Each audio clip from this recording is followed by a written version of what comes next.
This week we dive into the new squats.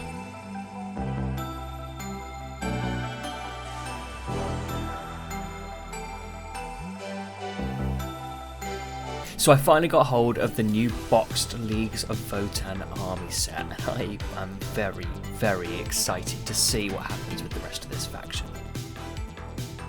The box is the same as many other army sets, albeit with far more miniatures than, I don't know, the Black Templars one. Inside you'll find a ton of sprues. I'm sure you know all this already, but I wanted to have a quick look before I got stuck in. As I was unboxing, I was thinking through potential schemes, and I've been thinking about it for quite some time actually, so I went into this video fairly prepared with what I wanted to do. I'd picked up some extra stuff that you'll see later in the video that's a little bit different to how I normally base things, but for now, let's get building.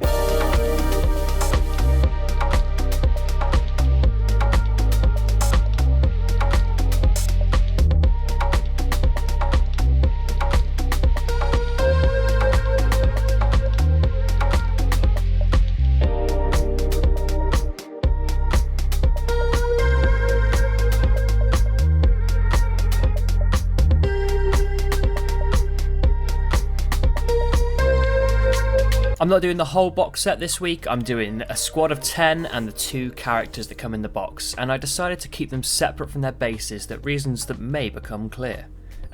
Immediately, actually, because I'm airbrushing and I didn't want the bases to be this Pterodon turquoise colour. I've been really enjoying the box art main colours, so I wanted to incorporate some of that into the armour patterns of these guys. I'm not going to be using the white, I am just going to be using this Pterodon turquoise, which, let's be honest, is just the Sons of Horus colour scheme. I set those aside to dry and started on the bases. I want these guys to be on a lunar landscape because they're moon miners, or at least in my head they are anyway. So I got some rough terrain from AK Interactive and started mushing it all over the bases, and this looks an awful lot like coconut. I got these cool medium-sized resin crystals from Green Stuff World, which I think are actually glow in the dark, but I'm going to paint over them and mush them into the bases, supported with a tad of super glue off camera. I want these crystals to be glowing and essentially make it look like it's powering all their equipment, so that's why they're there stealing it, mining it, whatever they're doing, being dwarves.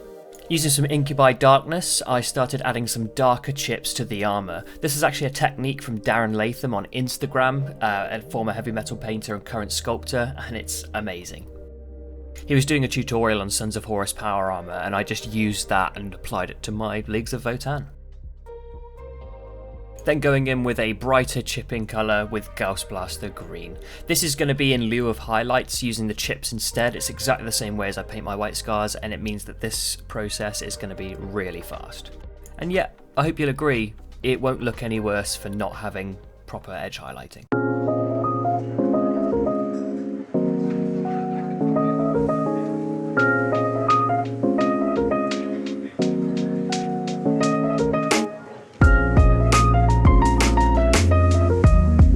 Next up, we're going to use the amazing new Black Legion contrast paint to do all the fatigues and all of the weapons. Seriously, this stuff is worth its weight in gold. It is a one coat black without thinning anything, just slap it on. As you can see here, I haven't even got a purely white base coat and it just covers it perfectly.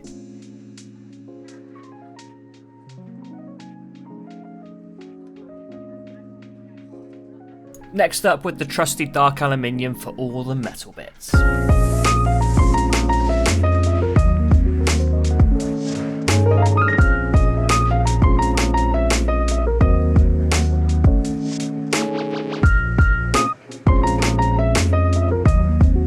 Now I'm going to paint all of the pouches with some Rhinox hide just to break up that black and green background.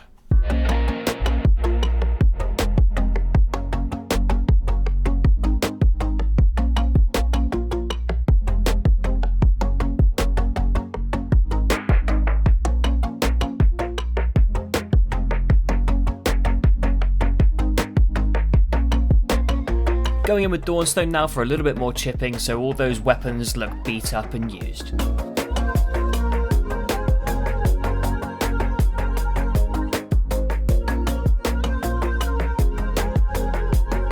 Now for any exposed weapon handles and grips, I'm going to use Barracknard Burgundy. This is all over those spare pickaxes and axes that they have everywhere. Very cool, very dwarfy, and these weird looking, I think they're gravity knives hanging from their belts. Very cool. I also noticed that all the pistol grips and weapon grips have the cool little bit of knurling on too, so I put that on there as well. Following this up with some more metallics, I'm using Rune Lord brass all over, the wolf heads, the random totems they have hanging about, and also all the inlay in the, I forget its name, the big chunky lass's armour. Iron Champion, that's the one.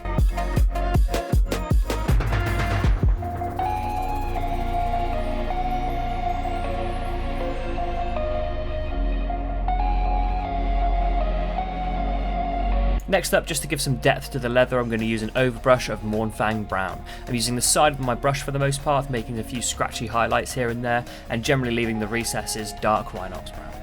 Rhinox hide, you know what I mean.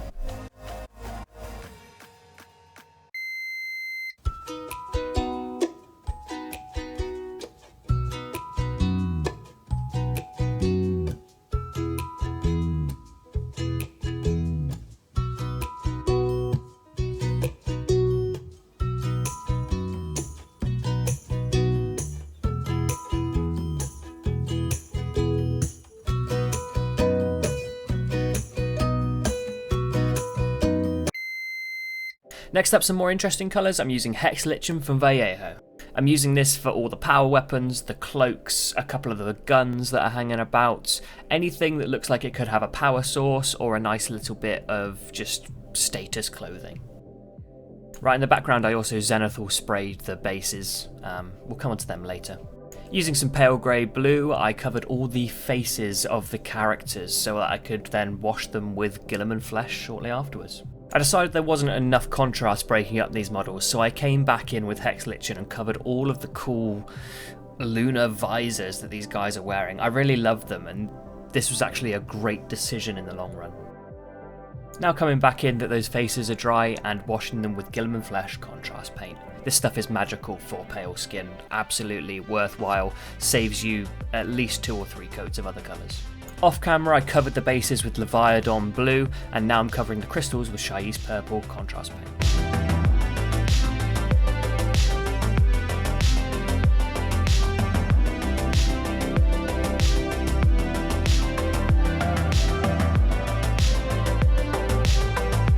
Now coming in with some white ink that I got from Hobbycraft, of all places. If you're in the UK, you can find a bunch of them there. And I'm going to create a white glow where I'm going to put a nice coat of magenta all over. I did this on the visors, weapons, screens, wherever I could find them, and the bases.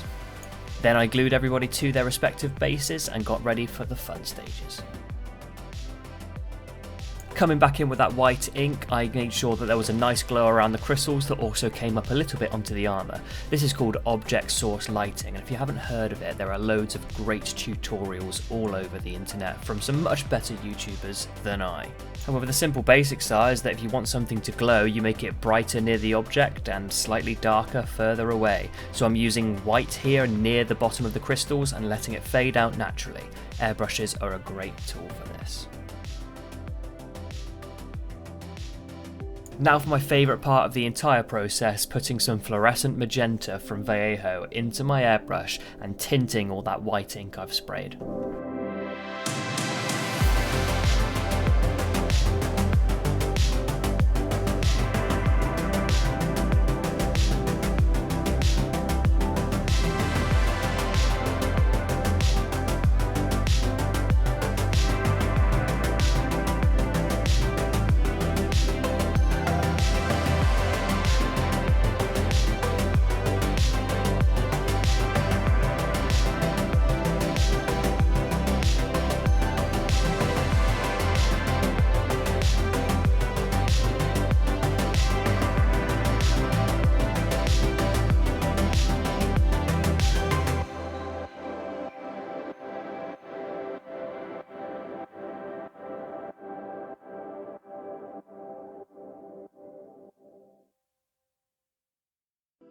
With all the tinting done, I came in and added a little bit of a brighter highlight to the centre of the car's power axe to make it look like it was glowing from within. Then I took some Abaddon black onto a sponge and chipped it onto the edge of the axe to make it look molten. Now that the main work is done, I'm going to go in with a few tidy up details, starting with highlighting the Carl's cloak.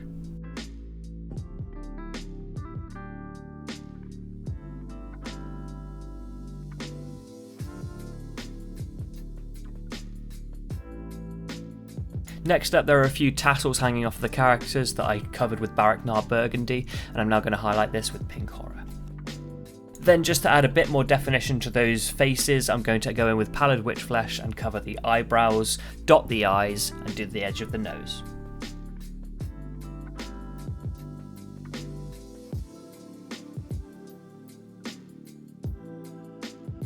Taking pure white, I'm going to go through all the screens, lenses, all the good stuff that's all over the weapons and the gauntlets of these guys, and add a specular highlight in the top right corner of each of those lenses.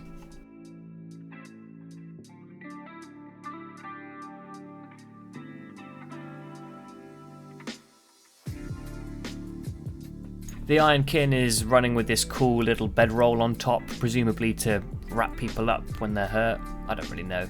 I'm just going to paint it with Xandri Dust and highlight like I normally would with Screaming Skull and Pale Sand.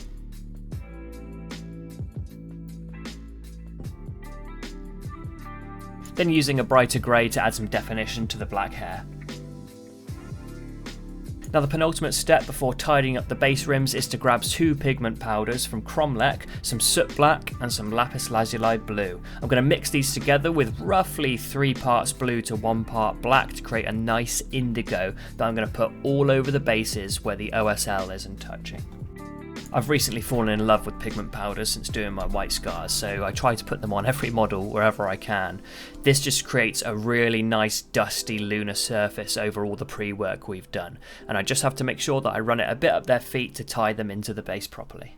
I've been looking forward to the Leagues of Votann for so long, and I'm so pleased they're finally here. I can't wait to do more, and hopefully I'll put more on the channel.